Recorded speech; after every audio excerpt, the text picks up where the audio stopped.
Peuple de Dieu, soyez bénis. Que la grâce et la paix du Seigneur soient avec vous au nom de Jésus. Amen. Nous voici à notre troisième partie de notre enseignement au sujet des actes qui mènent en enfer. Alléluia. Nous avons vu deux premières parties.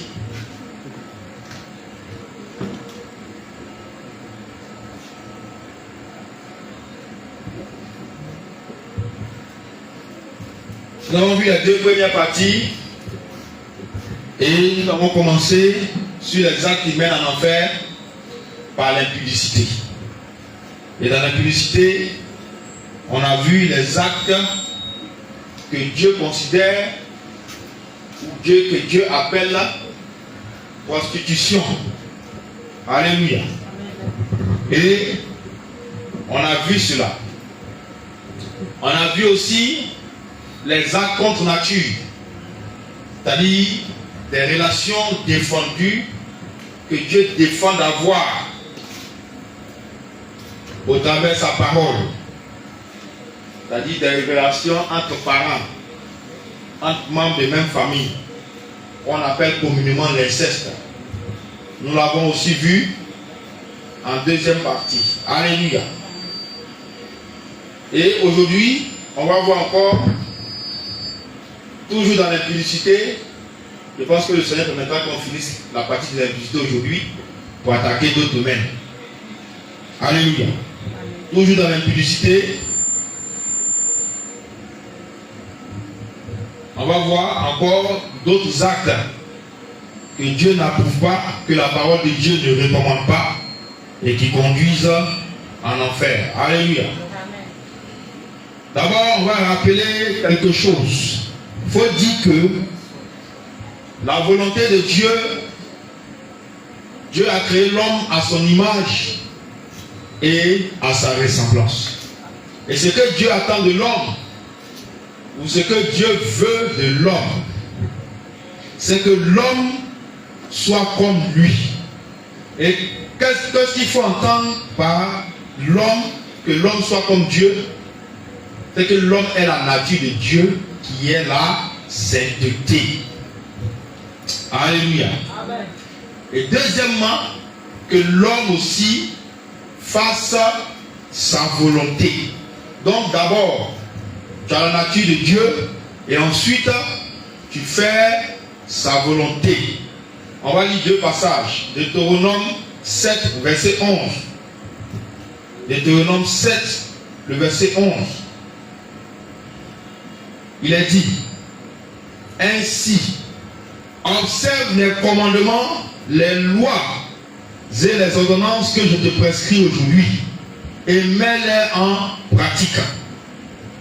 Donc ce que Dieu attend, c'est que on fasse sa volonté. C'est que nous, les hommes qu'il a créés, nous qu'il a appelés à le suivre, c'est que nous fassions sa volonté. Celui qui ne fait pas la volonté de Dieu ne peut pas entrer dans son royaume. Celui qui ne fait pas ce que Dieu veut ne peut pas aller au ciel. C'est écrit noir sur blanc dans la Bible et précisément dans le livre de Matthieu 7, 21. Il dit: c'est pas tous ceux qui disent Seigneur, Seigneur qui rentreront au ciel, mais c'est tous ceux qui font ma volonté. Or la volonté de Dieu se trouve dans sa parole. Alléluia. Amen. Donc, ce que Dieu attend de nous, c'est que nous observions ses commandements et ses lois. Alléluia. Amen. Ses commandements et ses lois, Dieu veut que nous les observions. Donc c'est ça que Dieu attend. Toute notre vie, c'est de faire ce que Dieu veut. C'est de faire ce que Dieu nous demande de faire. Pour passer à un autre point, on va prendre encore un deuxième passage sur ce fait. 1 Pierre 1. 1 Pierre 1, le verset 15 à 16. 1 Pierre 1, le verset 15 à 16.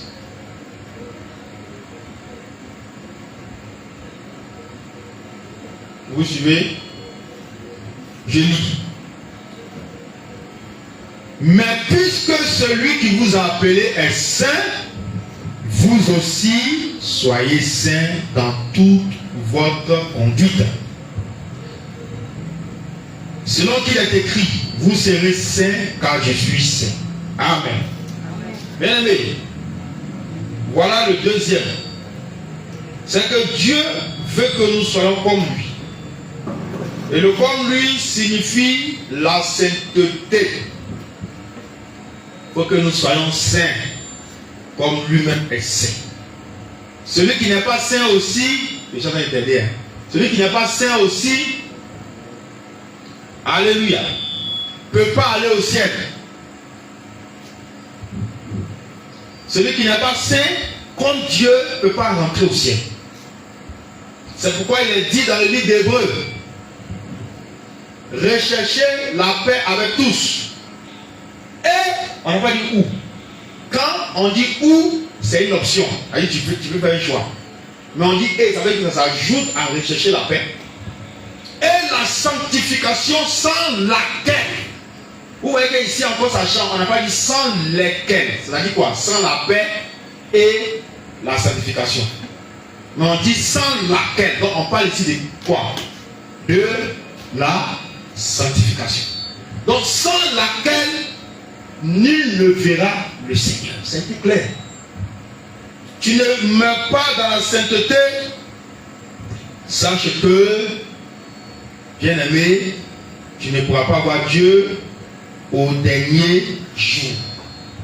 Et troisième, ce que Dieu attend de l'homme, ou ce que Dieu désire pour l'homme, c'est que l'homme le rejoigne au ciel. Alléluia. C'est que l'homme soit avec lui au ciel. Tout ce que le Seigneur Jésus est venu accomplir à la croix, tout ce qui a été fait, tous les efforts que Dieu a déployés, c'est pour qu'au soir de sa vie, l'homme puisse le retrouver au ciel et non en enfer. Amen. Et c'est pour aller au ciel que nous dénonçons ces choses. Nous mettons à nu les péchés que les gens font sans savoir que, ou sans qu'ils ne pensent que ce sont des péchés. Et qui à la fin de leur vie ou à leur mort va les condamner. Donc il faut qu'on dise ça aux hommes, on dit ça au monde pour que chacun comprenne. Si tu ne sais pas quelque chose, tu ne sais pas que c'est mauvais que tu fais, tu n'es pas trop, on ne va pas trop te tenir rigueur. Mais si tu sais que ça, ce n'est pas bon, Dieu ne veut pas ça, et que tu le fais quand même, bon, là, tu es en train de creuser ta propre tombe. Gloire à Jésus. Amen. On va lire Jean 14, verset 2. Donc, ce que Dieu veut nous voir au ciel, voilà ce qu'il dit à ce sujet.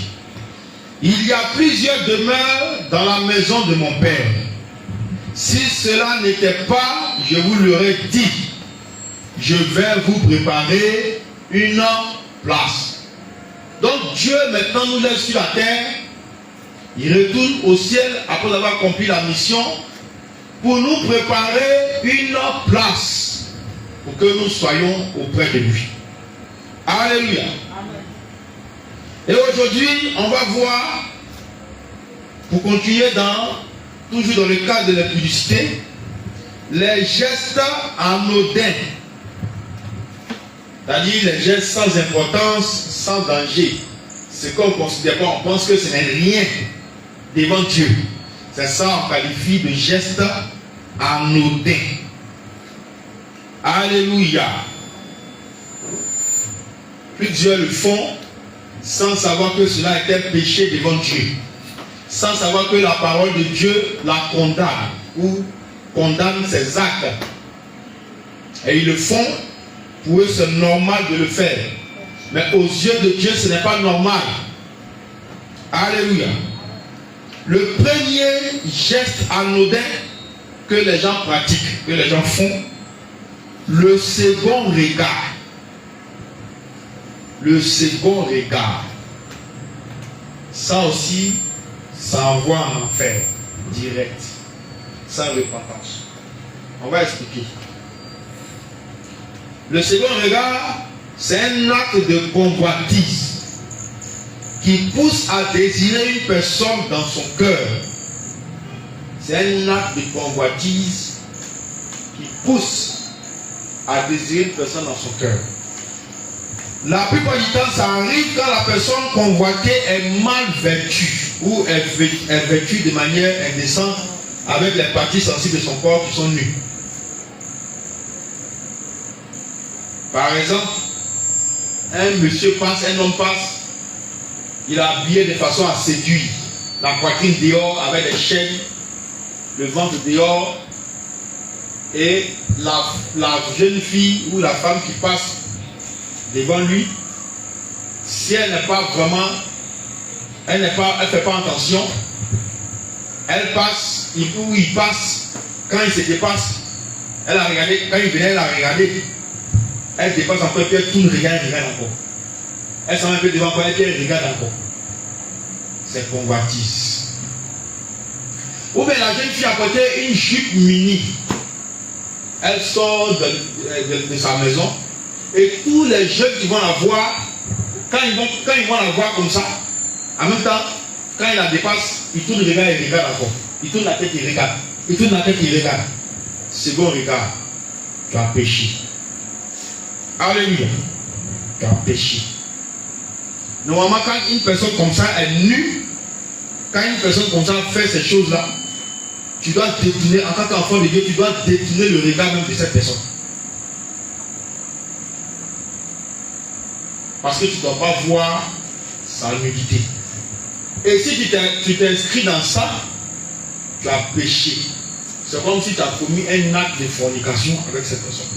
On va lire la parole, Matthieu 5, 28. Matthieu 5, 28.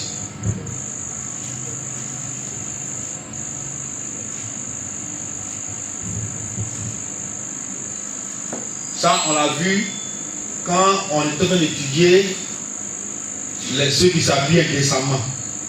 Voilà. On a vu combien de fois des gens se marient. En une journée, ils peuvent se marier à 100 personnes, sans le savoir. Hein? Et ça les attend, s'ils ne se répandent pas. On va remonter au verset 27 pour que vous compreniez, mais c'est le verset 28 qui est important. Vous avez appris qu'il a été dit, tu ne commettras point d'adultère. Mais moi, je vous dis que quiconque regarde une femme pour la convoiter a déjà commis un adultère avec elle dans son cœur. On va dire, ça concerne seulement les hommes.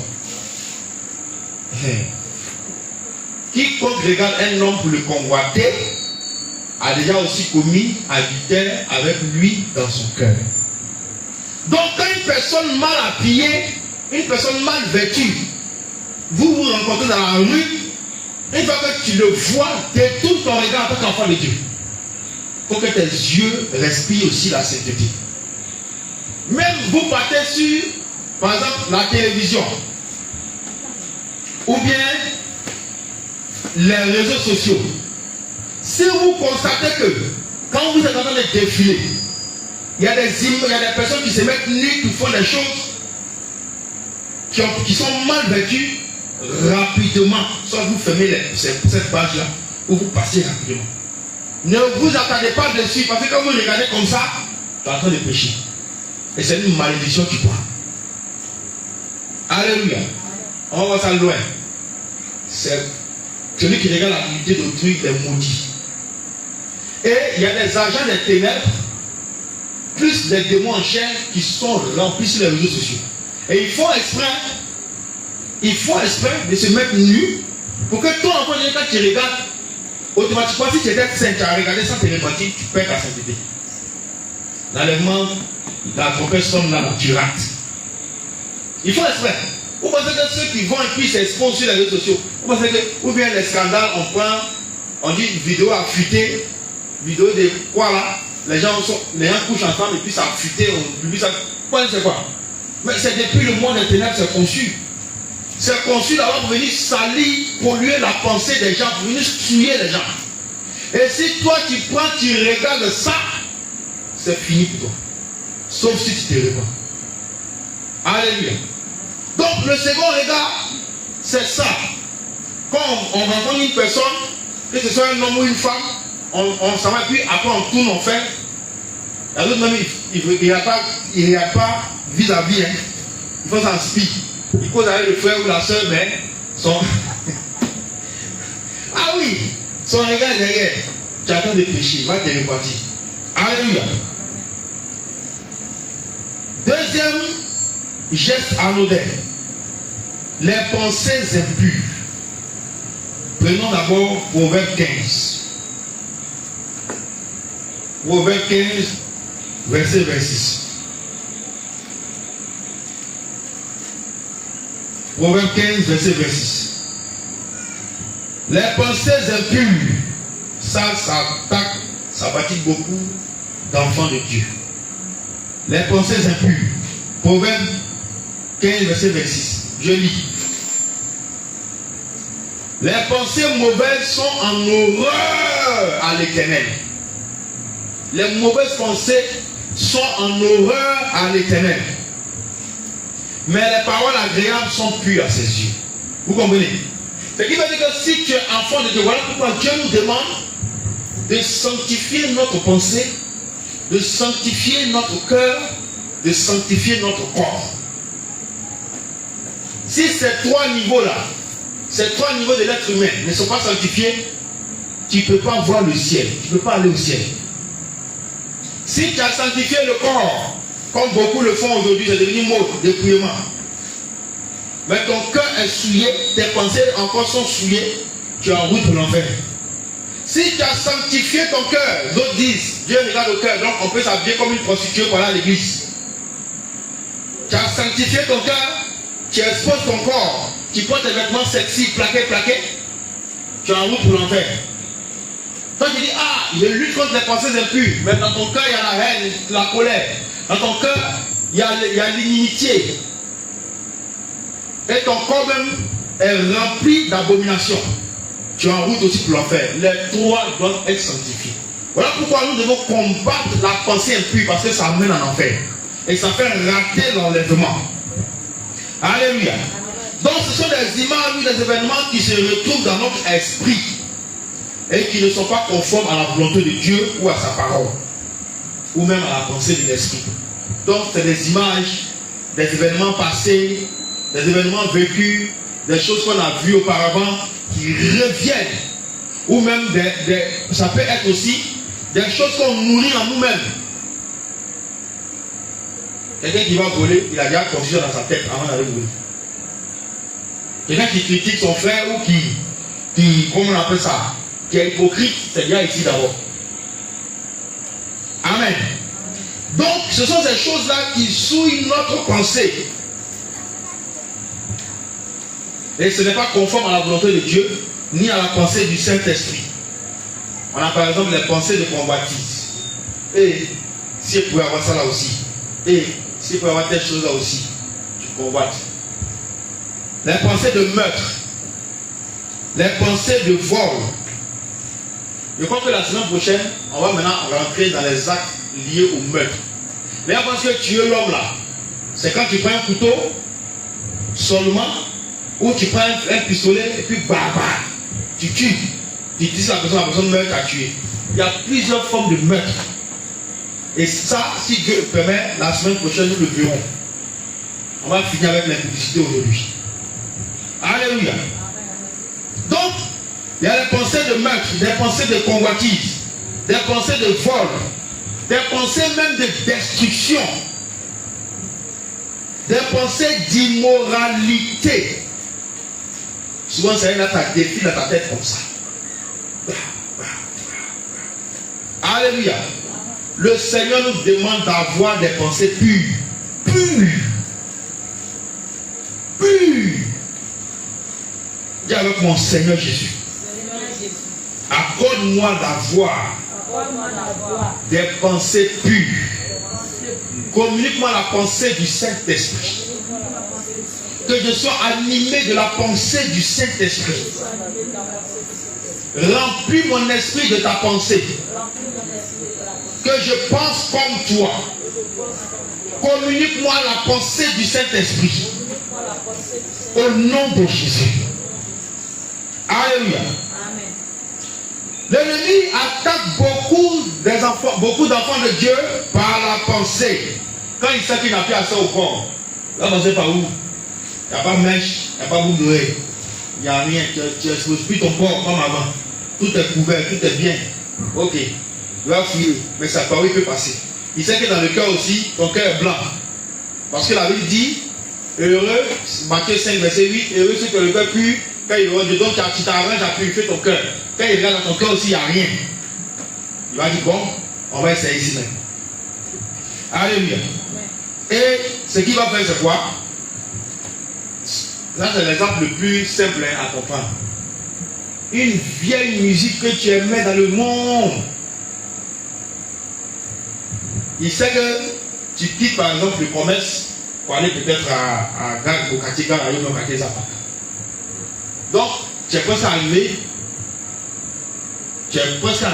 à côté d'un maquis. Ou une boîte. Et puis, alors, il pousse le DJ. Ce n'est pas le DJ lui-même, lui-même, il ne sait même pas ce qui se passe. Je vous explique. Il pousse le DJ à mettre la musique vraiment. Quand on joue ça là, tu es content ou tu es triste, ou toi, ça te branche. Et puis, le DJ met ça et tu passes. Et quand tu passes, en même temps, la musique que tu entends commence à redonner dans ton esprit. Quand tu dépasses le maquis, ça continue de fredonner. Ce n'est pas ce que tu as entendu là. C'est les démons là qui te suivent avec ça. C'est eux qui chantent dans ton oreille. Souvent même tu n'es pas obligé de passer par un maquis. Et puis la musique là revient dans ton esprit. Les démons sont à côté puis ils chantent. Une fois que tu avales ça, c'est fini. Trompette sonne là, tu n'as pas envie. Tu meurs là, tu vas en enfer. Direct. Il y a des démons qui sont sur la terre et ils travaillent seulement à maintenir les hommes dans le péché. L'homme n'a qu'à rester dans le péché, il ne faut même pas t'en sortir. Ils travaillent à ce que tu restes dans cette position-là jusqu'à ta mort. Il y a des démons qui font ça. Et c'est vous. Donc, ils attaquent les pensées pour pouvoir maintenant faire quoi? Pouvoir maintenant avoir accès à ta vie. On va lire 2 Corinthiens 10, verset 5. 2 Corinthiens 10, verset 5.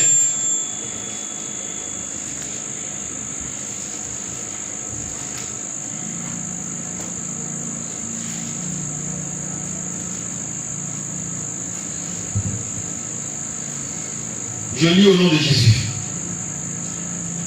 Nous renversons les raisonnements et toute hauteur qui s'élève contre la connaissance de Dieu, et nous emmenons toute pensée captive à l'obéissance de Christ. Et c'est ce que nous sommes en train de faire, en vous donnant ce qui est essentiel et ce qui peut vous éloigner de Dieu au dernier jour. Amen. On prend le passage. Philippiens 4, verset 8. Philippiens, c'est après Éphésiens. Philippiens 4, verset 8. Je lis la parole. Au reste, frères, que tout ce qui est vrai, écoutez, que tout ce qui est vrai, tout ce qui est honorable, tout ce qui est juste, donc vrai, honorable, juste, tout ce qui est pur, pur aussi s'ajoute, tout ce qui est aimable, aimable aussi s'ajoute, tout ce qui mérite l'approbation, ce qui est vertueux, digne de louange, soit l'objet de vos pensées. Donc, voici ce que le Seigneur nous demande d'avoir dans notre esprit, dans notre pensée. Donc, ce qui, je mets le contraire, ce qui n'est pas vrai, ce qui n'est pas honorable, ce qui est injuste, ce qui est impur, ce qui n'est pas aimable, ce qui ne mérite pas l'approbation, ce qui n'est pas vertueux et ce qui n'est pas digne de louange, que cela ne soit pas l'objet de nos pensées. Donc si tu veux savoir comment conduire ta pensée, prends le passage de Philippiens 4 verset 8 et tu sauras comment conduire, orienter tes pensées. Alléluia. Amen. Amen. Amen. Troisième geste anodin. Beaucoup pensent que les pensées là ne vont pas les conduire en enfer.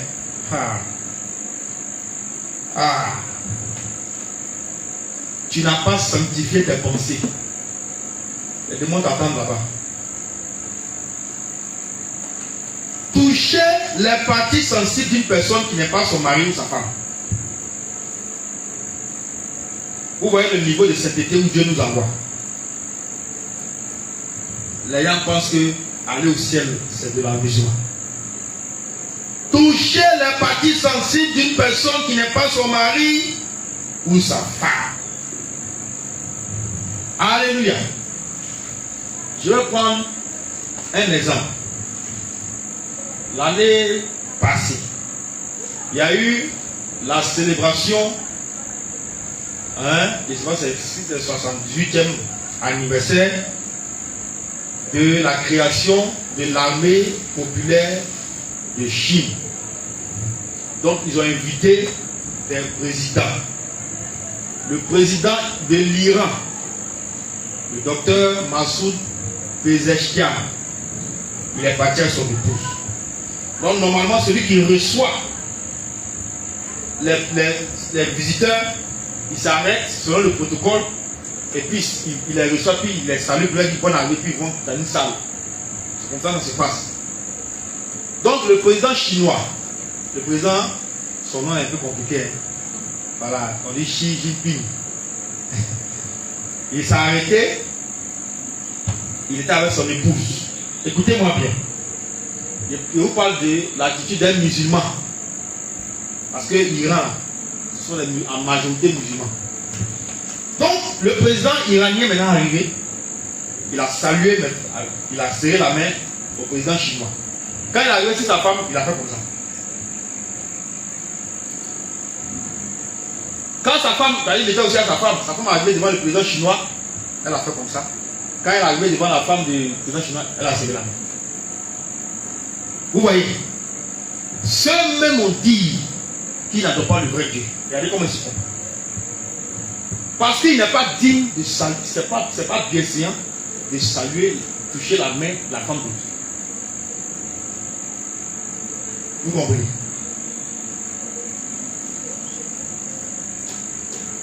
Une fois que la personne est rentrée dans les liens du mariage, il y a un certain protocole à observer.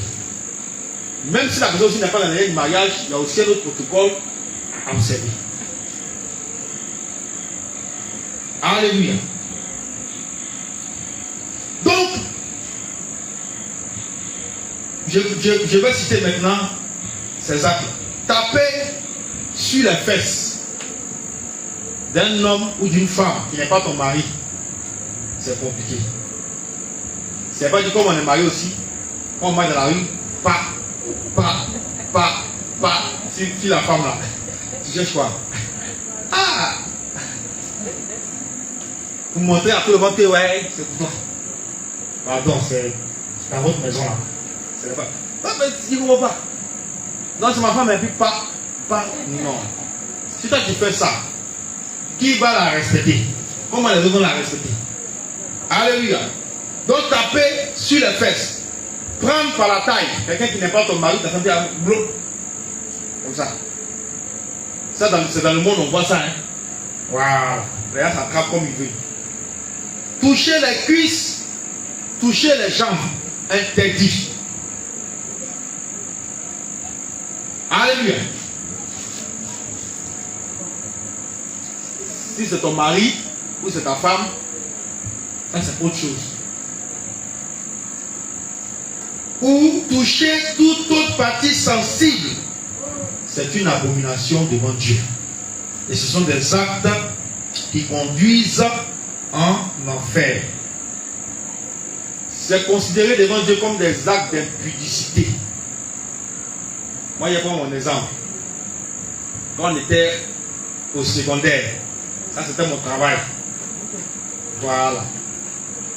Dans la classe, vous voyez, on s'habillait d'une manière, en tout cas, on attirait un peu les regards. Donc, les filles là,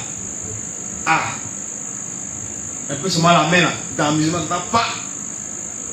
t'attends pas. C'est les collets serrés. En le secondaire, on faisait ça aussi. Il a fallu que le Seigneur nous se révèle à nous pour nous délivrer. Alléluia. On t'appelle si tu fais des gens à l'école. On t'envoie par aller étudier, c'est si tu fais des gens qui calment. Amen. Et elle aussi, par les démons d'impudicité qu'il y a en elle, ça lui dit rien. Vous voyez? Oh, c'est un péché grave. C'est des choses qui ne doivent pas se faire. C'est interdit. Dans les fiançailles aussi, on dit, c'est ma fiancée. On avait fait dire encore. Ça ne te donne pas le droit de faire pas, ou même attraper par la taille. Et Jésus, c'est pas comme ça. Amen. La Bible dit que quand Rebecca venait avec le serviteur d'Abraham, et puis elle a demandé, mais lui, c'est qui? On dit, mais c'est celui qui a demandé ta main. Hein.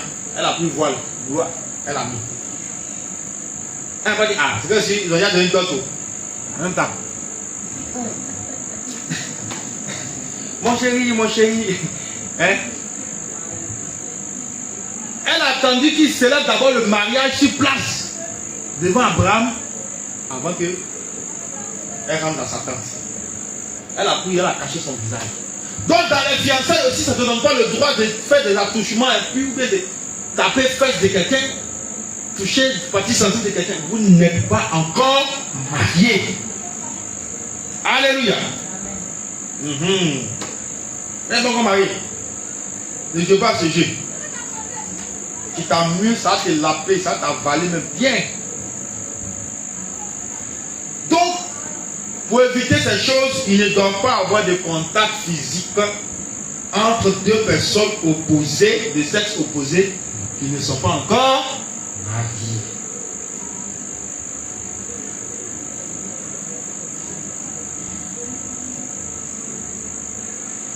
Contact physique. Vous voyez, c'est pas tout le monde qui a le même niveau spirituel. C'est pas tout le monde qui a famille. Il y a toujours des mal à famille dans l'église. Toujours. Des gens, il suffit de les toucher un peu net, ils vont faire 100 ans en arrière. Ah oui, ils sont prêts pour ça. Vous les voyez là, c'est des colosses au pied d'Agile. Petits vents, ça les balais. Ils ne sont pas en famille. Donc, c'est d'éviter ça. Alléluia. On prend Jacques 1, verset 14 à 15.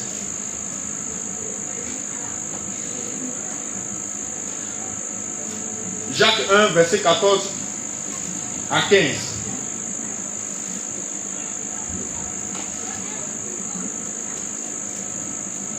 Jacques 1, verset 14 à 15, je lis. Mais chacun est tenté quand il est attiré et amorcé par sa propre convoitise.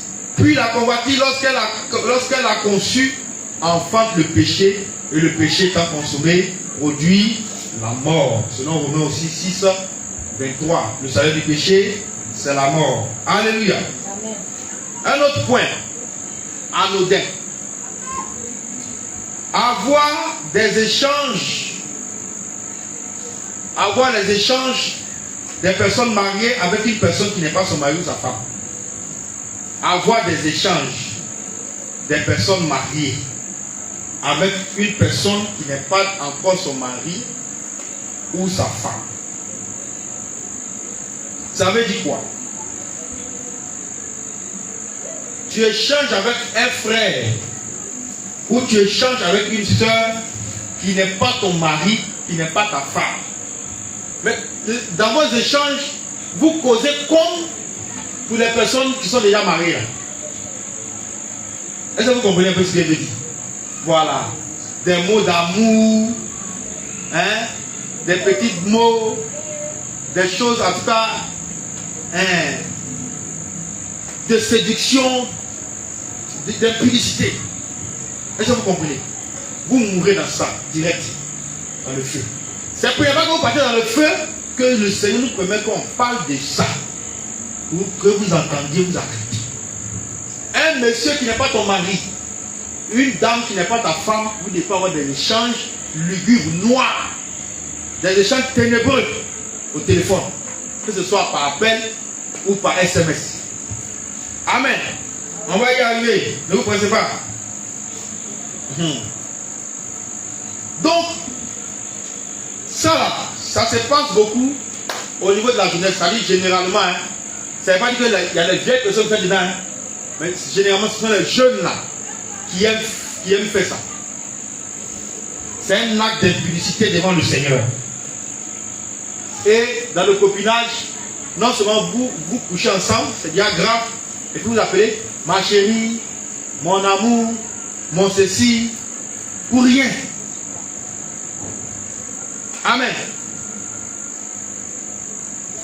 Pour rien. Vous avez un mari. Si vous mourrez dans ça sans vous repentir, le jugement de Dieu va tomber sur vous. Alléluia. 1 Corinthiens 6, 18. 1 Corinthiens 6, 18.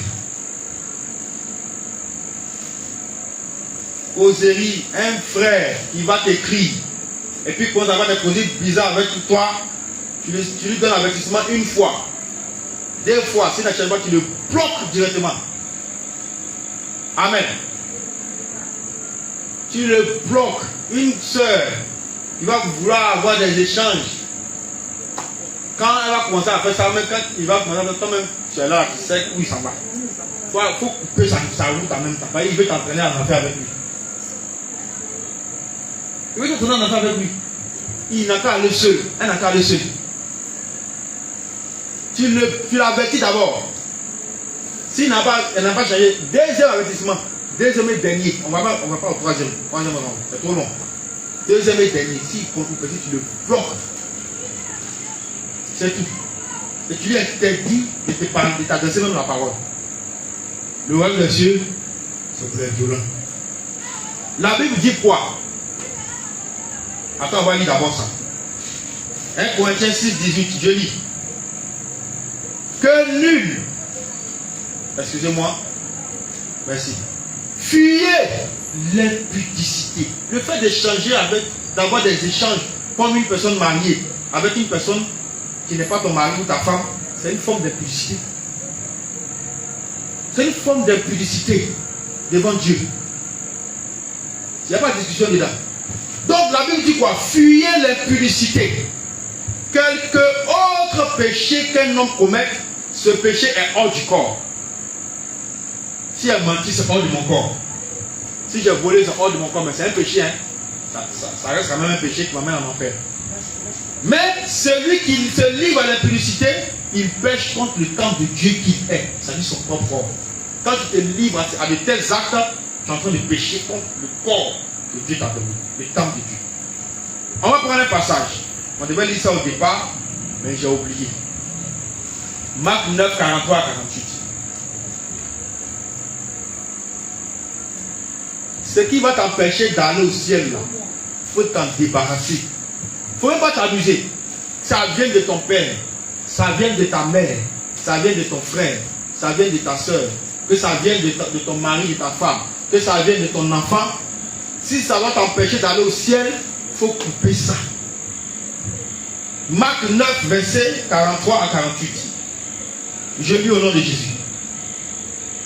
Si ta main est pour toi une occasion de chute, coupe-la. Mieux vaut pour toi entrer manchot dans la vie que d'avoir les deux mains et d'aller dans la géhenne, dans le feu qui ne s'éteint point. Ça a été clair, ça a été bien défini. Si ton pied est pour toi une occasion de chute, coupe-le. Mieux vaut pour toi entrer boiteux dans la vie que d'avoir les deux pieds et d'être jeté dans la géhenne, dans le feu qui ne s'éteint point. Si ton œil est pour toi une occasion de chute, arrache-le. Mieux vaut pour toi entrer dans le royaume de Dieu n'ayant qu'un seul œil que d'avoir 2 yeux et d'être jeté dans la géhenne, où le ver ne meurt point et où le feu ne s'éteint point. La Bible parle de l'enfer ici. Donc si quelque chose ou quelqu'un doit être pour toi une occasion de chute, la Bible dit qu'il faut couper, jette. Ça veut dire débarrasse-toi de cette chose ou débarrasse-toi de cette personne. C'est tout. Quelle que soit sa forme, quelle que soit sa manière d'être, quelle que soit la relation qui nous lie, une fois que tu te mets au travers de mon chemin, le chemin qui me mène au ciel, qui que tu sois, je me lève contre toi. Alléluia. Ceux à qui j'ai raconté un peu l'épisode ces derniers temps dans ma maison, ils peuvent déjà imaginer ce qu'ils en ont dit, la paix, c'est la vérité. Ce n'est pas amusement. Dans ma propre maison, j'ai mis le feu là. Il à ce que tout soit clair devant moi. Donc si dans ma propre maison, je n'ai pas laissé quelqu'un me détruire, mais c'est pas que quand tu es extérieur, et te laisser me détruire. Ce qui va t'empêcher d'aller chez Jésus après ta mort, fais tout. Il faut l'enlever. Si c'est une chose, débarrasse-toi de cela. C'est ce que la Bible a dit ici. On n'a pas dit qu'il faut prendre un couteau puis arrache ton œil. C'est pas ce que ça veut dire. Tu arraches ton œil, mais tu continues de mentir. Tu vas avec un œil en enfant aussi. Ah, Jésus a dit que si œil là, ça me fait pécher d'arracher. Il arrache. Et bien, c'est mort. Tu continues de vivre. Tu as arraché, non? Mais tu as péché encore. Tu ne te réponds pas avec un œil là. Tu vas. Ah, il dit que ça avec un œil, on va au ciel. C'est faux. Tu vas avec un œil. Ça veut dire ce qui va te mettre les bâtons dans les roues, ce qui va t'empêcher d'aller au ciel, il faut t'en débarrasser. Que ce soit une chose ou un homme. Je vous dis et je vous répète, il n'y a pas d'affinité dans le spirituel. Il n'y a pas d'émotion dans le spirituel.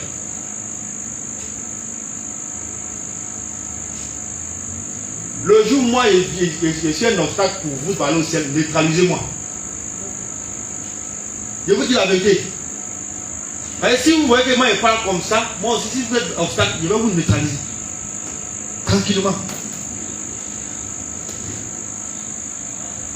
Parce que toi, c'est comme tu as agent des ténèbres pour me faire aller en enfer comme lui.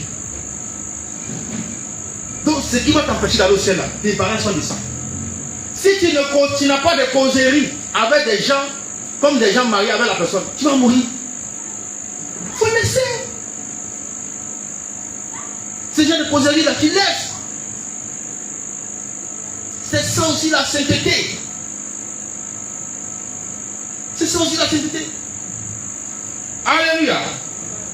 Alléluia. Amen. Est-ce que tu es vivant? Amen. Ok. Un autre point. On va aller un peu rapidement. Les exclamations suivies de paroles de convoitise. Oui, crier t'expliquer. Les exclamations suivies de paroles de convoitise. Les exclamations suivies de paroles de convoitise. Vous voyez, tout ça c'est pour que Dieu veut nous amener à ce qu'on soit, on se sanctifie, on soit saint. Alléluia. On va prendre d'abord Colossiens 3, verset 5. On va lire d'abord cette parole. Colossiens 3, verset 5.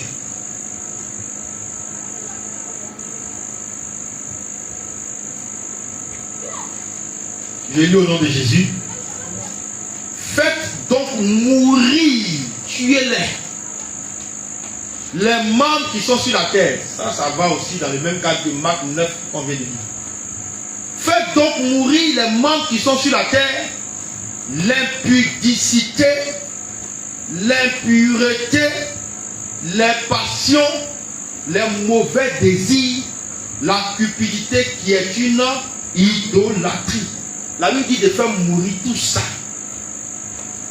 On va voir. Quand une personne, on revient encore vers les personnes mal habillées, les personnes qui s'habillent sexy, qui exposent leur corps. Quand une personne mal habillée, c'est-à-dire une personne vêtue de manière indécente, passe. La plupart du temps, voilà ce qu'on entend. C'est-à-dire que toi tu ne fais pas, mais on le dit pour ceux qui font. Quel derrière. Non. Elle a ça, hein. Oui. C'est ça qui est exclamation suivie des paroles de convoitise. Elle a ça qui est foutu déjà.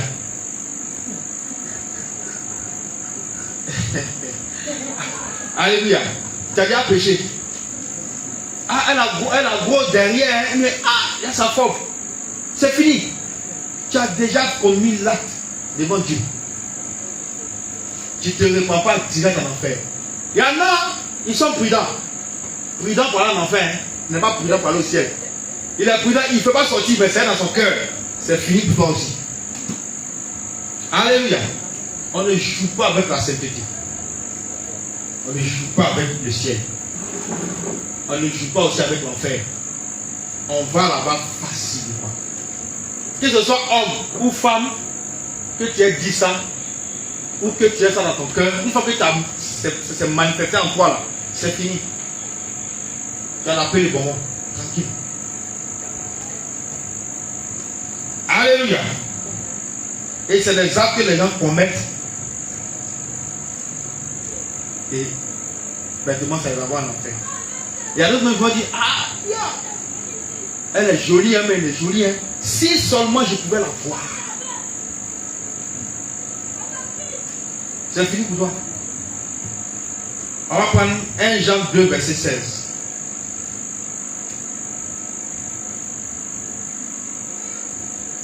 D'autres me vont plus loin qu'aller prendre le numéro. 1 Jean 2, verset 16. Tout ça, ce sont des actes où on pense que ce n'est rien, mais qui nous conduisent en enfer s'il n'y a pas la repentance. 1 Jean 2, verset 16. Je lis au nom de Jésus-Christ. Car tout ce qui est dans le monde, la convoitise de la chair, la convoitise des yeux et l'orgueil de la vie ne vient point du Père, mais vient du monde. La convoitise de la chair, la convoitise des yeux, parce que tu as vu, tu as commencé à convoiter.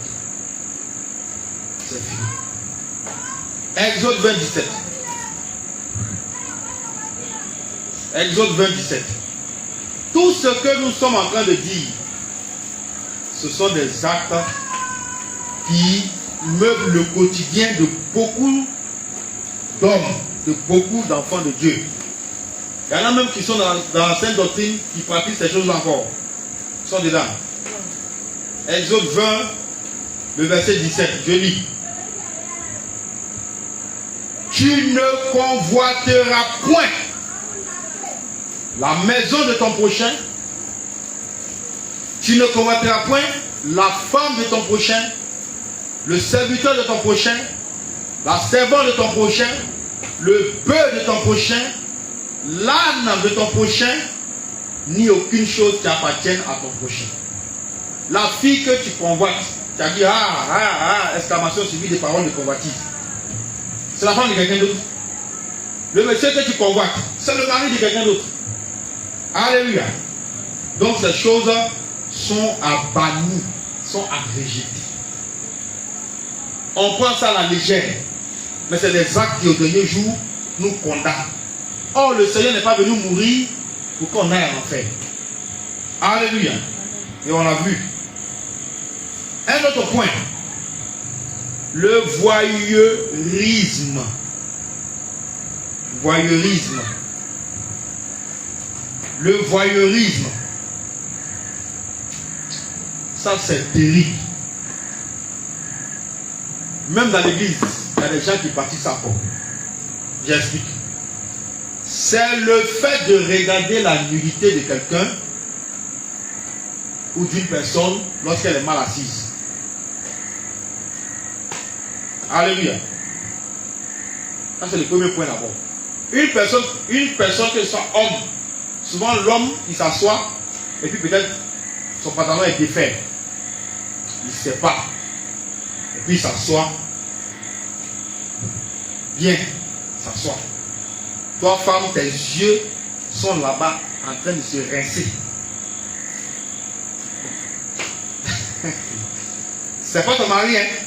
Si c'est ton mari, tu peux même flasher 1000 fois, il n'y a pas de problème. C'est pas ton mari, mais tes yeux sont là-bas. L'ouverture à tes yeux sont là-bas. Tu as péché, impudicité. Si tu as vu, tu peux t'habiller, tes yeux vont tomber dessus. Tu détournes tes yeux. Tu peux voir un frère, dis à tel, qu'à bien s'asseoir parce que c'est pas bon. Alléluia. Voilà. Vous voyez, ce serait malséant pour une femme de venir dire à un homme, ah, tu es mal, il y a un problème. C'est indécent et puis ça sera honteux pour l'homme. Alléluia. Voilà. Une femme s'assoit, elle s'oublie. Et puis il y a des hommes dans l'église. La femme s'assied mal, elle s'assoit mal. Ou la fille s'assoit mal. Et puis lui-même, c'est maintenant, il reste bien ses yeux. Il regarde ça. Il prie Dieu pour ne même pas qu'elle s'arrange. Tu es possédé. Il y a des gens comme ça. Que ce soit dans l'église ou en dehors de l'église, ils font ça. Alléluia. C'est ça que le voyeurisme. Ça, c'est le premier cas. Si tu as vu, tu peux voir une soeur, ah, dis à tel, elle va bien s'asseoir. Une fois que peut-être par mégarde tes yeux tombent dessus, tu détournes ça rapidement. Et tu dis, Seigneur, pardonne-moi, il faut cette image à mon esprit. C'est tout. Alléluia. Deuxième cas, il y a des gens au village. Vous savez qu'au village, il y a des douches. Les douches, c'est en plastique. Ou c'est en brique, mais il n'y a pas de tôle. En tout cas, quand tu es là, si tu es grand, l'État va te voir. Voilà. Et ça, il y a un village. Vous me lavez là. L'État me fait comme ça. Je me lave, quand il finit, il me reste. Il finit quand il finit ma vie, il me reste. Parce qu'on te voit ici. C'est pas bon. Alléluia. Donc, lui maintenant, il cherche l'ouverture dans la douche pour regarder la femme qui se lave ou le monsieur qui se lave. Il y a des gens qui font ça. Ou la personne qui s'habille dans sa chambre, peut-être la personne a oublié de fermer la chambre. Tu passes, quand tu vois un tapis, tu es calé. Tu veux regarder quoi? Tu cherches quoi là-bas? Tu regardes quoi là? Alléluia.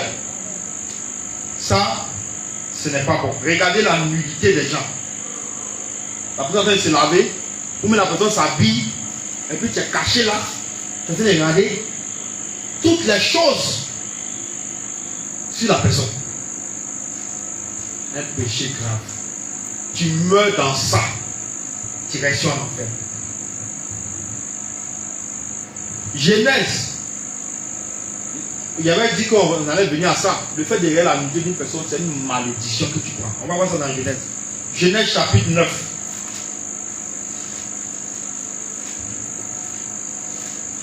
Genèse chapitre 9.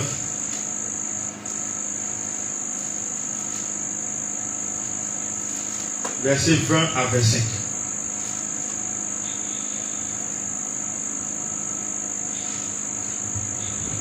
Genèse chapitre 9, verset 20 à 25. Je lis.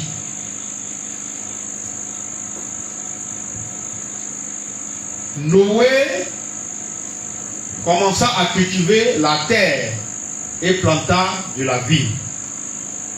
Il but du vin, s'enivra et se découvrit au milieu de sa tente. Quand la Bible dit se découvrir, il était saoulé, il était ivre.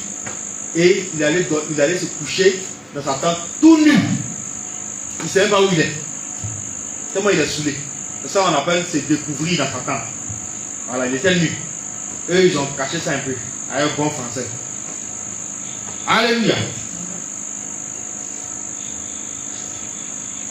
Cam, père de Canaan, vit la nudité de son père. Ton papa est nu, il rentre dans la case et puis il voit Noé couché sur les nus et puis il regarde. Non seulement il va regarder, vous allez voir ce qu'il va faire. Et il le rapporta dehors à ses deux frères. Et venez. Allez, dans la chambre, papa est couché là, c'est gâté, hein. Il est nu. Il n'a pas porté caleçon. Allez-y voir. Lui, les autres, ses frères, allaient voir. Et regardez l'attitude de ses frères par la suite. Alors, Sem et Japheth prit le manteau, le mit sur les épaules. Il marcha à reculons. Ça dit quoi? Quand Cam est venu leur dire que papa est venu le coucher, allez-y voir. Et puis il a commencé à rire. Japheth et puis Sem, ils ont pris le manteau. Maintenant, voici la case qui est derrière moi, par exemple. N'est-ce pas? C'est l'entrée. Pour ne pas voir la nudité de leur père, pour ne même pas voir la nudité de leur père, ils ont marché par un reculon. Et puis ils ont jeté le manteau là sur lui d'abord.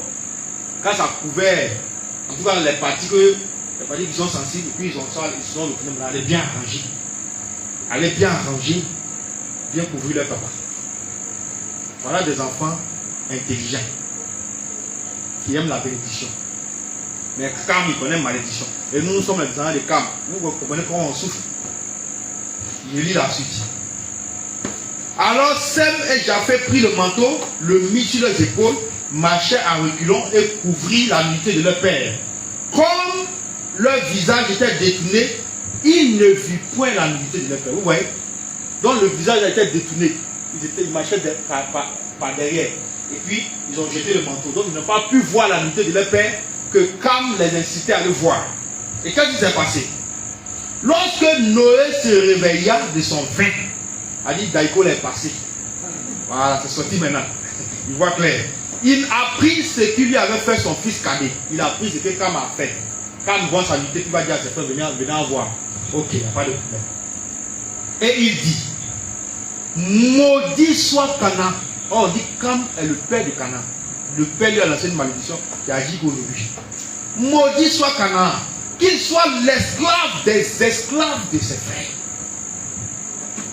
Ça veut dire que ce n'est pas esclave de ses frères, mais ses frères-là, leurs esclaves. Cam est esclave de ses esclaves. Vous voyez? Donc, voir la nudité d'une personne équivaut à la malédiction. Faites beaucoup attention à ce que vous regardez sur Facebook, sur les réseaux sociaux. Si vous voyez quelqu'un qui se met nu, c'est un agent des ténèbres qui travaille comme ça. C'est pas bruit. Alléluia. C'est un agent des ténèbres qui travaille à vous souiller les yeux et votre pensée. Donc faites beaucoup attention. Le voyeurisme. Un autre point. On va aller rapidement. Il y a encore 4 points à voir. Le pari ou défi sexuel. Les paris ou défis sexuels. Tout ça, ce sont les actes d'impudicité. Les paris ou défis sexuels. C'est le fait de lancer un défi pour coucher avec une personne, que ce soit un homme ou une femme. Ils sont dans le quartier. Ils vont dire, bon, celle qui vient d'arriver là, mais celle-là, on dit, ah, elle est dure, hein. Ou bien celui-là, ah, on dit, il est compliqué, hein. Moi, je lance défi. Et donc, entre elle se lance défi que elle va pouvoir faire tomber cet homme. Il y a une qui a tenté sur moi. Elle se dit qu'elle ne choue jamais dans ses frappes. Elle dit en bon, il va échouer. Ton échec va commencer ici. Et c'est ce qui s'est passé. Tentation sur tentation. Sédition sur sédition. Avec les femmes, ce n'est pas aujourd'hui. Même dans le monde, là, on n'a pas fait ça. Il y a des choses qu'on n'a pas fait. Alléluia. Donc, elles vont maintenant, elle va s'acharner sur le monsieur jusqu'à ce qu'il tombe, jusqu'à ce que les deux couchent ensemble. Et puis elle va lui dire derrière ses amis, il a gagné le pari. Ou lui, il va faire ce qu'il va coucher avec la fille, et puis il va lui dire à ses amis, oui, j'ai gagné le pari. C'est un acte d'impudicité. Alléluia. Ce n'est pas bon devant le Seigneur. Le test de fidélité. Il faut écrire. Tu vas comprendre après. Le test de fidélité, c'est quoi? Je vais expliquer. Je vais expliquer. C'est le fait d'envoyer une tierce personne, soit un ami ou une amie, pour tester la fidélité de son mari ou de sa femme. C'est bête. Alléluia. Et c'est dans le monde on voit ça. C'est trop bête. Je veux voir si ma femme, elle est fidèle. Donc il voit son meilleur ami faire tout pour la séduire. Ou bien il voit une personne, une connaissance, vient séduire ma femme pour voir si elle est fidèle. Le monsieur prend toutes ces techniques en place. Le Seigneur a dit, il a été clair dans le jardin de Gethsémani. L'esprit est bien disposé. Et puis il fait tomber la femme. Maintenant, la femme maintenant quitte le monsieur. Allez, elle a eu mari. Maintenant tu pleures. On ne pleure pas ici. Ou la femme dit, ma copine, mon mari là, je veux savoir s'il est vraiment fidèle. Il faut le séduire. Elle me chercher ça depuis. Et puis toi tu lui livres ça. C'est pas tout d'autre. Elle s'arrange, il tombe. Et puis quand ça va, elle va mettre chez Marabout. Elle va l'attacher. Et puis il te quitte. Après tu pleures. Tu es bête. Tu n'es pas intelligent. Le texte de fidélité, c'est un acte d'impudicité. Un acte même d'adultère. Parce que je me fie à ceux qui sont mariés. Moi, il n'est pas affaire à ceux qui vivent dans les désordres. Il parle de ceux qui sont mariés. C'est un acte d'adultère. On a dit que l'adultère fait partie de la prostitution. Pousser son mari dans les bras d'un autre, d'une autre. Pousser sa femme dans les bras d'un autre. Mourir dans ça ou partir en enfer direct. Alléluia. Parce que le mariage doit être fondé sur l'amour, la confiance mutuelle et le respect. Le fait d'emmener même une personne à aller tester ton mari, c'est un manque de respect. Le fait d'amener une personne à aller tester ta femme, c'est un manque de respect. C'est un manque de confiance. Sinon, si tu as confiance dans ta femme, tu as confiance dans ton mari, à quoi c'est d'aller faire test de fidélité?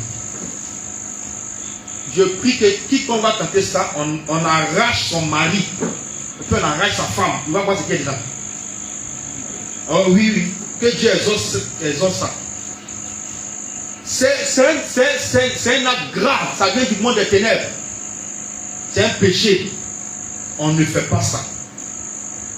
Basez votre relation, votre mariage sur la confiance mutuelle, l'amour. L'amour va. J'aime ta femme, j'aime ton mari, ça va jamais te pousser à aller prendre quelqu'un d'autre béni. Le tenter.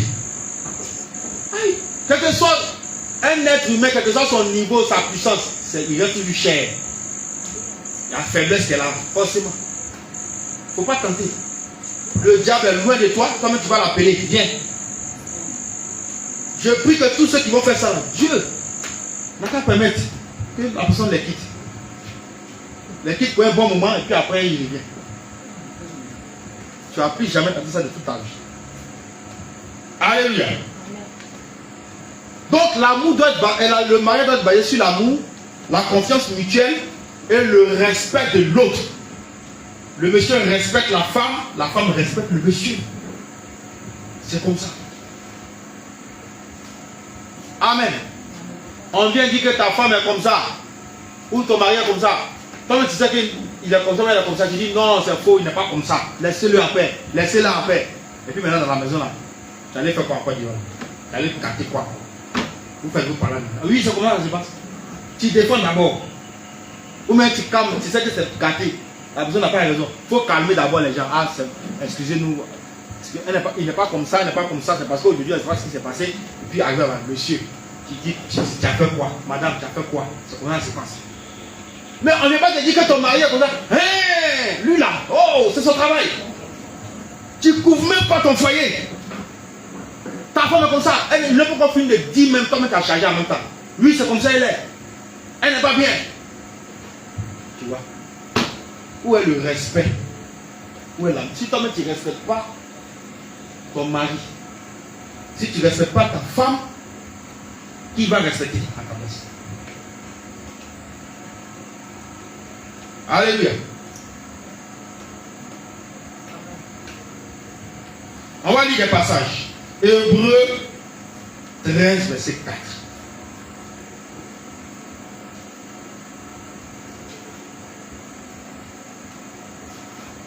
Hébreux 13, verset 4. Nous sommes en train de voir les actes qui mènent en enfer. Je lis au nom de Jésus. Que le mariage soit honoré de tous. Je m'arrête là. Que le mariage soit honoré. En allant pousser quelqu'un à venir séduire ton mari pour le tester, à venir séduire ta femme pour la tester, tu n'es pas en train d'honorer le mariage. Éphésiens 5, 33. Éphésiens 5, 33. Éphésiens 5, 33. Je lis. Car le mari, excusez-moi, du reste, que chacun de vous aime sa femme comme lui-même et que la femme respecte son mari. Le respect mutuel, l'amour et la confiance. Alléluia.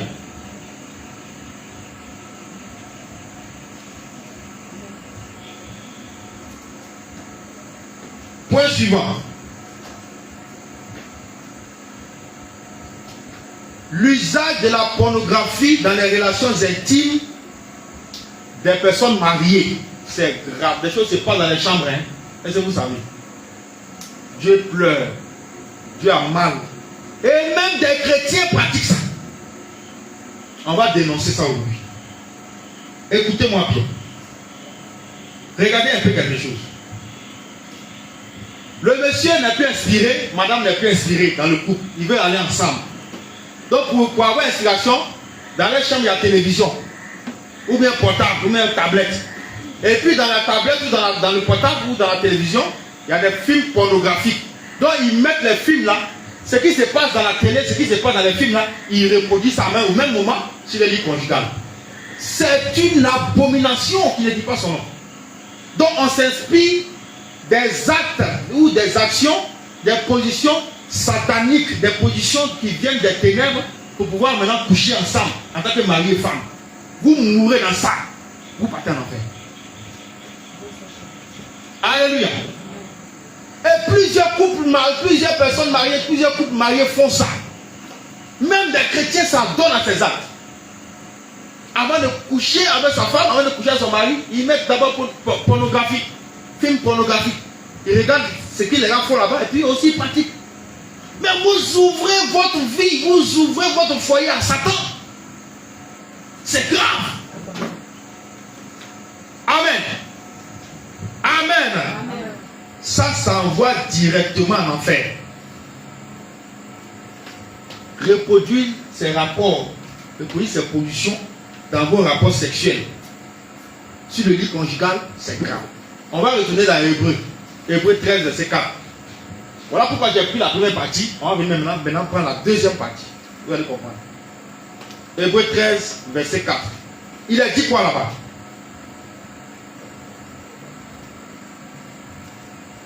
Que le mariage soit honoré de tous. Quand vous regardez la pornographie, vous couple mariés, avant d'avoir des rapports sexuels, vous prenez, pour vous inspirer, vous prenez, regardez des films pornographiques pour coucher ensemble. Quel est l'honneur de Dieu dans ça? Quel est l'honneur de Dieu? En quoi Dieu est honoré dans ça? Que le mariage soit honoré de tous.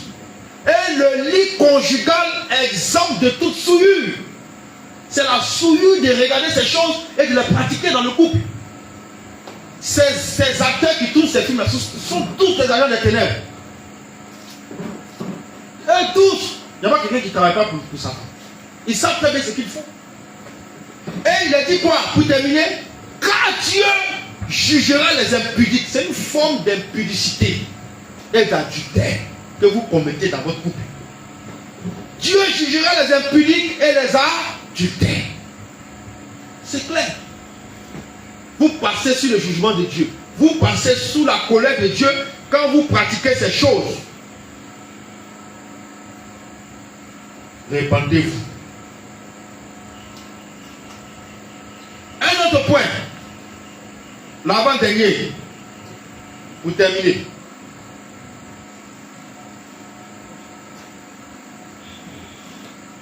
Se mettre en tenue légère dans la maison, c'est une forme d'impudicité. Alléluia. Se mettre en tenue légère dans la maison. Vous allez voir des gens, hein, ils sont à la maison.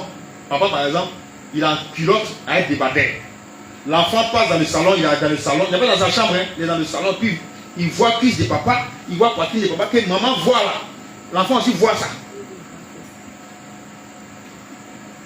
Alléluia. Et il est couché dans le salon, il met jambe ici, 90 degrés.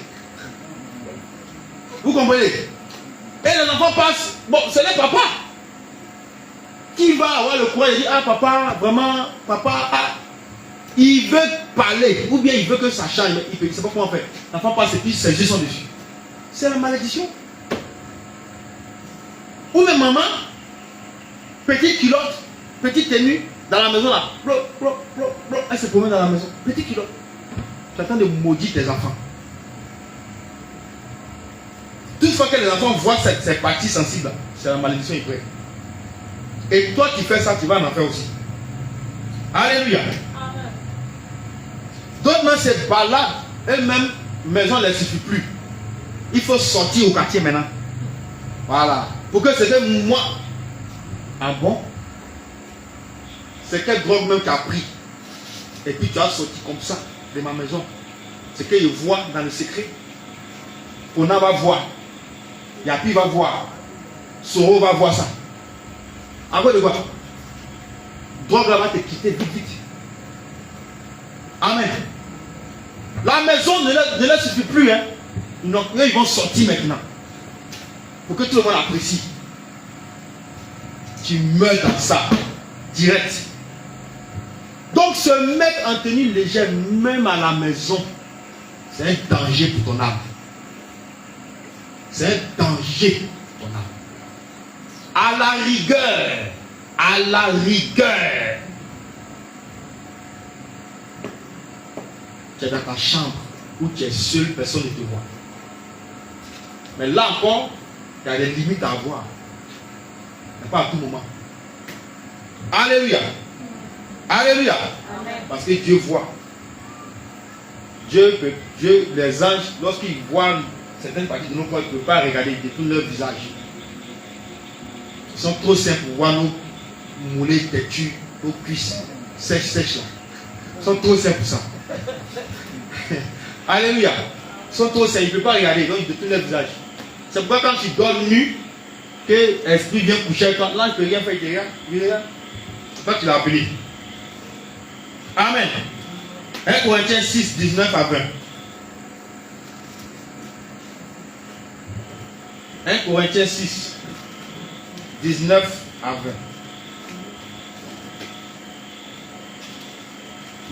J'ai lu au nom de Jésus. Ne savez-vous pas que votre corps est le temple du Saint-Esprit qui est en vous et que vous avez reçu de Dieu et que vous ne vous appartenez point à vous-même car vous avez été racheté à un grand prix. Glorifiez donc Dieu dans votre corps et dans votre esprit qui appartiennent à Dieu. La Bible dit on ne s'appartient pas à soi-même, on ne s'appartient plus. On appartient à Jésus qui nous a rachetés, pas à prix d'argent mais par son sang. Donc, notre corps là est sacré devant Dieu, il doit être couvert. Même à la maison devant nos enfants. Mon enfant, c'est pas ma femme, même mon mari.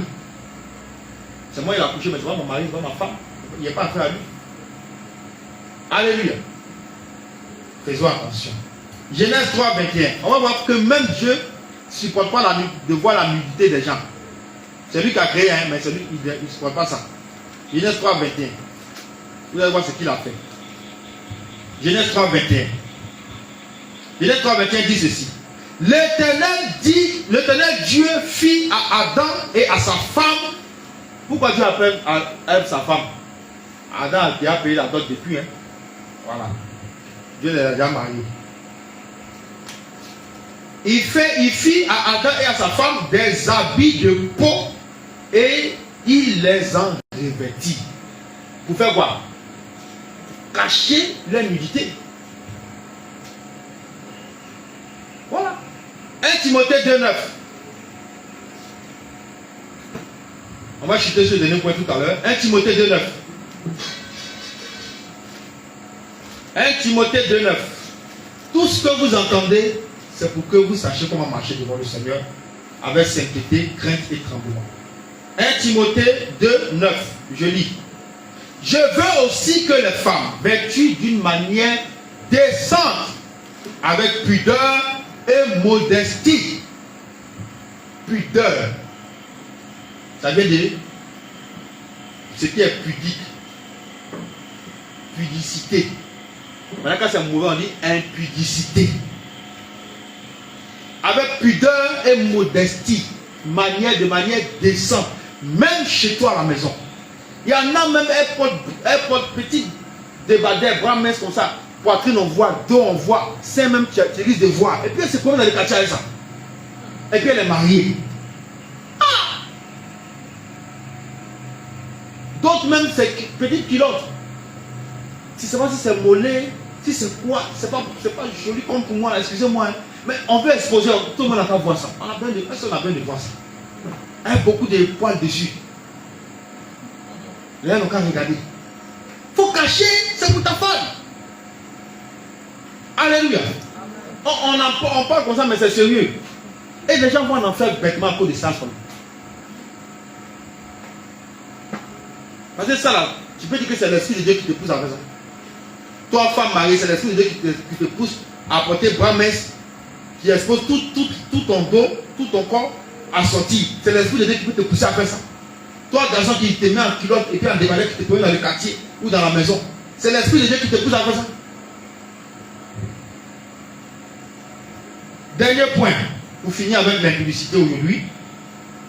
Appeler une personne qui n'est pas son mari ou sa femme par des petits noms amoureux. Je vous dis, on ne joue pas avec la parole.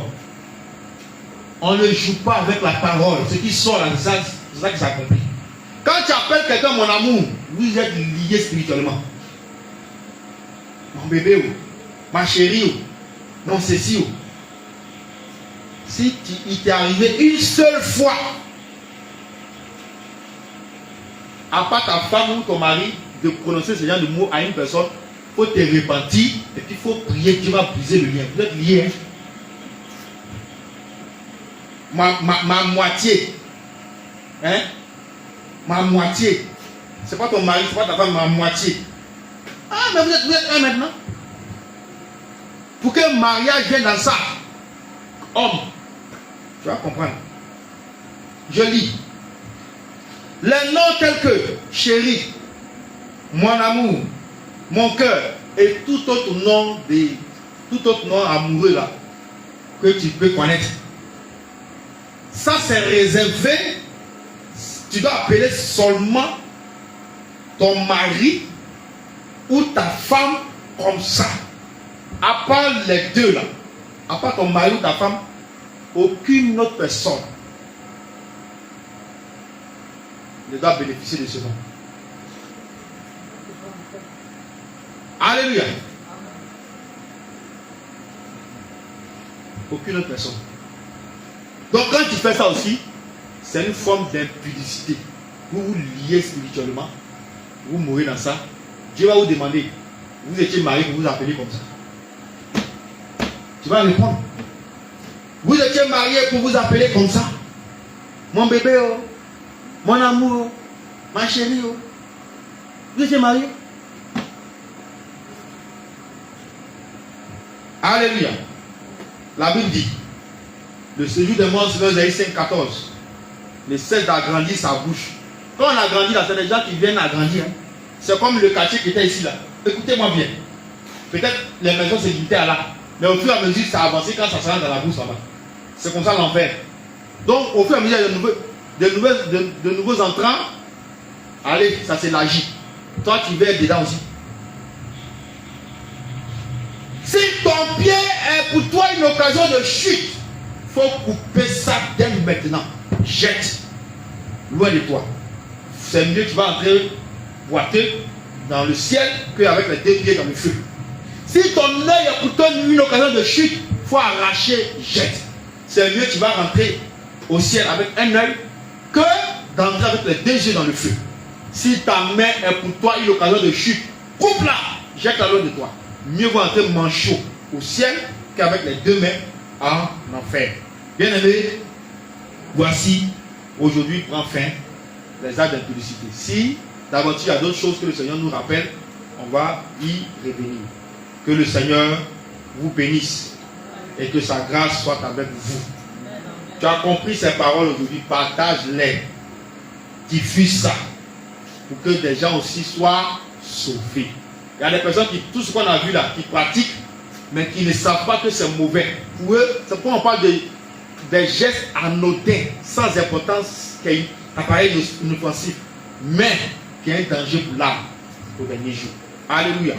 Tu vas parler à Dieu, tu vas rendre grâce au Seigneur d'abord pour tout ce que tu as entendu et tu vas lui parler afin qu'il t'aide. Et si d'aventure, peut-être tu ne te rappelles pas, il y a des actes que tu as posés qui sont liés à tout ce que nous avons vu, que le Seigneur vienne briser le lien sur ta vie. Pour ouvrir des portes sûrement qui étaient fermées à cause de ces choses-là. Tu causes avec une personne au téléphone, par message, par appel, qui n'est pas ton mari ou ta femme. Vous causez comme si vous étiez déjà marié. Tu ne savais pas. Aujourd'hui, répands-toi, demande pardon à Dieu. Et implore sa miséricorde aujourd'hui. Parce que tu peux aller à la maison, et puis la mort va dire, c'est ton jour, c'est l'heure, on ne va plus te voir. Il faut demander pardon à Dieu. Implore sa grâce. Implore sa grâce. Tout ce que tu as entendu depuis le début de ce programme spécial, tout ce que tu as entendu, que le Seigneur vienne t'aider, que le Seigneur vienne te fortifier, que le Seigneur vienne te soutenir. Implore sa grâce sur ta vie. Implore sa grâce sur ta vie. Implore sa grâce qu'il vienne rompre les liens, qu'il vienne encore t'aider à te sanctifier davantage. Parce que ce que Dieu veut, c'est que tu te sanctifies davantage, c'est que tu sois propre, c'est que tu sois pur, c'est que tu sois véritablement comme il le désire. Implore sa grâce, prie le Seigneur. Seigneur, tes enfants qui vont écouter ce message, tes enfants qui vont écouter toutes ces choses que nous avons dit, Seigneur, je prie de toucher les cœurs. Je prie de les visiter dans leur intérieur. Je prie que ta voix résonne dans les cœurs afin qu'ils abandonnent tout ce qu'ils font, toutes ces choses qui ne te plaisent pas. Beaucoup vivent ainsi. Ils disent que ce n'est pas dangereux devant toi. Mais en réalité, cela est grave. Seigneur, aie pitié. Seigneur, aie compassion. Seigneur, aie miséricorde. Et permets, ô notre Dieu, qu'ils trouvent action de grâce auprès de toi. Seigneur Jésus, manifeste-toi dans leur vie. Manifeste-toi dans leur vie. Manifeste-toi dans leur vie. Et libère tes enfants qui sont sous ces jougs. Libère tes enfants qui sont sous ces jougs. Détruis les fondements qui les tiennent encore dans la captivité. Détruis les fondements, Seigneur, qui les suivent encore. Détruis, Seigneur, les liens avec ces démons qui les poussent à l'impudicité, qui les poussent à ces actes. Seigneur, tu les libères aujourd'hui. Seigneur, tu les libères aujourd'hui. Seigneur, tu les libères aujourd'hui. Car il est dit dans ta parole, vous connaîtrez la vérité. Et la vérité vous affranchira. Seigneur, tu les as franchis par cette vérité. Tu les as franchis par cette parole. Tu les libères par cette parole. Tu les libères par cette parole. Tu les libères par cette parole. Au nom de Jésus, Seigneur, fais-le. Fais-le. Viens briser tout joug. Viens briser tout lien dans la vie de tes enfants. Que la gloire en leur te revienne. Merci infiniment. Au nom de Jésus, nous avons prié. Amen.